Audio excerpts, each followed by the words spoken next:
Two wheel chicken.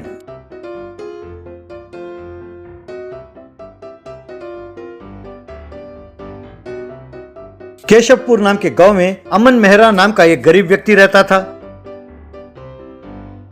एक दिन अमन गांव के सरपंच के पास गया और सरपंच जी, इस बार फसल अच्छी नहीं हुई है, इसीलिए मैं सोचता हूँ कि कोई धंधा कर लूँ। यदि आप कोई मदद कर दे तो अच्छा होगा। अरे अमन, तुम्हारी मुसीबत मेरी मुसीबत है ना। बोलो, क्या धंधा करना चाहते हो? मैं चिकन तंदूर लगाना चाहता हूँ। अगर आप अपनी दुकान के पास मुझे थोड़ी सी जगह दे दें तो। अच्छा, तो अब मेरे धंधे पर नजर लग गई तुम्हारी। ठीक है, कर लो तैयारी। तब अमन वहां से चला गया। तब सरपंच के पास ही बैठा उसका चेला गुलजर। ये क्या सरकार, आप यूं ही मान गए? आज ये आया है, कल कोई और आएगा। अगर यूं एक एक करके आएगा तो आपका धंधा मार खाएगा। अरे पगले, मैं इतना मूर्ख नहीं हूँ। अब अगर मैंने अमन को मना कर दिया होता तो सारे गांव में जाकर अपने सगे संबंधियों से रोते हुए कहता, वो सरपंच ने मुझे धंधा करने से रोक दिया। तब सारे जोश में आ जाते और कहते, इस बार चुनाव में इस सरपंच को नहीं जिताना चाहिए। फिर ये भी कहते कि सरपंच तंदूरी दुकान चला रहा है और टूरिस्टों से पैसे कमा रहा है। हम भी उसके सामने ही तंदूरी दुकान खोलेंगे और पैसे कमाएंगे। फिर सब तैयार हो जाते। इसीलिए मैंने अमन से कहा कि तुम दुकान खोल लो, लेकिन दुकान खोलने के लिए पैसे भी तो चाहिए। ये निश्चित करूंगा कि उसे कोई पैसे ना दे। अरे आप मामूली व्यक्ति नहीं है मालिक, यूं ही थोड़ी आप गांव के मुखिया बन गए। तो इसका मतलब ये हुआ कि बस 2-3 दिनों में अमन हमारे पास फिर रोता हुआ आएगा। 2 दिन बाद अमन साइकिल मैकेनिक ईश्वर से, यार मैं सारे गांव का चक्कर लगा चुका हूँ, पर मुझे कोई पैसे नहीं दे रहा। समझ में नहीं आता कि अब मैं क्या करूँ।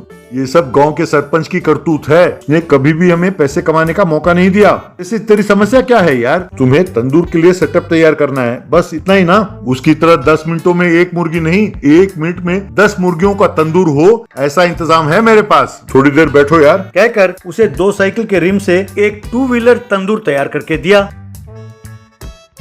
उसे देखकर अमन, लेकिन यार, क्या ये कोयले की गर्मी सह पाएगी? तुम्हें हर बात पर शक लगा रहता है। इसीलिए मैंने अपने बचपन के साइकिल रिम और स्पोक्स दिया है। पुराने जमाने के साइकिल बहुत तगड़े होते थे। तुम खुशी से धंधा करो यार। All the best. अमन ने उसे थैंक्स कहा और चला गया।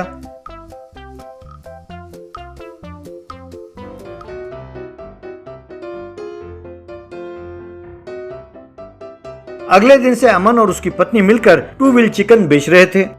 सरपंच के तंदूर के मुकाबले में इसके तंदूर में चिकन जल्दी पकने लगे और स्वादिष्ट भी थे, इसीलिए इसका धंधा खूब चल पड़ा। लोग उसके पास भारी मात्रा में आने लगे।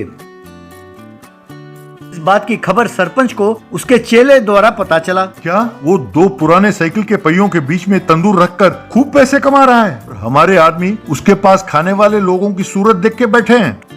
क्या करें, आपके चेलों को भी आप ही का दिमाग है। अगर मैं होता तो ये प्रचार करता गांव भर में, पुराने जंग लगे हुए साइकिल के स्पोक्स में वो चिकन रखकर तंदूरी चिकन बेच रहा है और लोगों के सेहत के साथ खिलवाड़ कर रहा है। फिर अपने लोगों से कहता कि बवाल मचा दे, फिर उसे खूब मार कर उसे भगा देता। अरे यार, मैं अब तक ये समझता था कि तुम मेरे खिलाफ हो, लेकिन तुमने बहुत बढ़िया आइडिया दिया है। यही बात तुम अपने आदमियों से कहो और उनसे कहो कि बवाल मचा दें। गुलजर ने अपने आदमियों को जाकर कहा कि वो अमन के साथ बवाल मचाएं। अगले दिन प्रेसिडेंट का आदमी अमन की दुकान पर गया। ए अमन, सड़ा हुआ चिकन बेचकर तुम लोगों को धोखा देते हो। तुम फौरन ये दुकान बंद करो, वरना हम सबके हाथों मार खाओगे। तब अमन की पत्नी अंजलि, क्यों भाई, इतनी जल्दी इस लुमड़ी सरपंच के कान खड़े हो गए? ज्यादा बकवास ना करो। एक तो लोगों को ठगते हैं, ऊपर से अकड़ भी दिखाते हो। अरे तुम जैसे बातों से नहीं मानोगे। लातों के भूत हो ना, मार भगाना होगा। कहकर मारने ही वाला था कि अमन और वहाँ खड़े बाकी ग्राहकों ने मिलकर उन लोगों को खूब मारा। वो मार खाकर वो गुंडे वहाँ से डर के मारे भाग गए। तब से अमन का धंधा खूब चलने लगा। सरपंच ने भी कभी अमन को तंग नहीं किया। Petrol well. पर्वत नगर नाम का एक गांव था। वहां भरद्वाज नाम का एक साइंटिस्ट कोई ना कोई प्रयोग करता रहता था। उसके 2 असिस्टेंट्स थे, राजेश और मुरली। वो साइंटिस्ट कम कीमत वाला पेट्रोल तैयार करने के चक्कर में था। एक दिन मुरली चित्रपुर नगर में कुआं खुदवा कर लोगों से, मुरली, आओ भाई आओ, इस गांव के लोगों को एक बहुत बढ़िया मौका मिल रहा है। 1 लीटर पेट्रोल केवल 1 रुपया। देर करोगे तो पछताओगे। आओ भाई आओ, सब आ जाओ, जल्दी करो। ये सुनकर गांव वाला एक अच्छा आएंगे, क्यों नहीं आएंगे, पर इस बात की क्या गारंटी है कि ये असली पेट्रोल है। अगर ये पेट्रोल खारिज ना हुआ तो आपके पैसे वापस, आपके गाड़ी को साफ करके दूंगा, फिर जो भी आप कहेंगे वो मैं करूंगा। ये सुनकर लोग वहां पर उमड़ने लगे और अपने गाड़ियों में पेट्रोल डलवाने लगे। ये खबर आसपास के गांव में भी फैल गया। इतना ही नहीं, मुरली उस कुएं में एक मोटर फिट करके बोतलों में पेट्रोल भर के बेचने लगा। ये बात जब आसपास के गांव में फैली तो उस गांव के पेट्रोल पंप वाले सब आकर टैंकरों में पेट्रोल भरकर ले जाने लगे। ये देखकर मुरली की पत्नी लक्ष्मी, क्यों जी, इतने दिन ये अकल घास चरने गई थी क्या? आपने पत्तों से पेट्रोल तैयार किया? आप वाकई बहुत ग्रेट हो जी।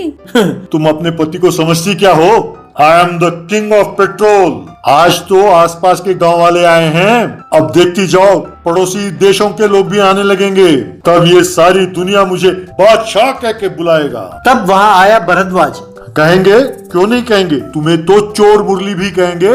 कमीने, तुझे शर्म नहीं आती? दूसरों के आइडिया को यूं बेचते हो, गधे कहीं के, शर्म नहीं आती? आ गए, कोई बात नहीं, आप जितना मर्जी डांट लो, ये भैंस के आगे बीन बजाने वाली बात हो जाएगी। मेरी चमड़ी मोटी है, मुझे कोई फर्क नहीं पड़ता।